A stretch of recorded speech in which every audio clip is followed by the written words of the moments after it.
Hastelloy C276 UNS N10276.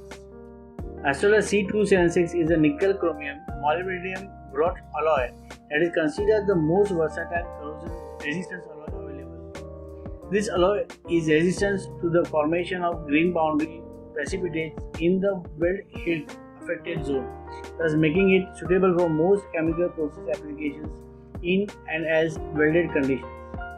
Chemical properties are as per table.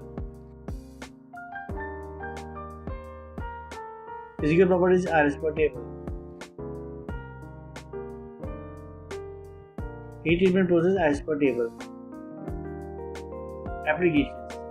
Alloy C276 is used extensively in the recovery and processing of soap natural gas, which contains hydrogen sulfide along with carbon dioxide and chlorides.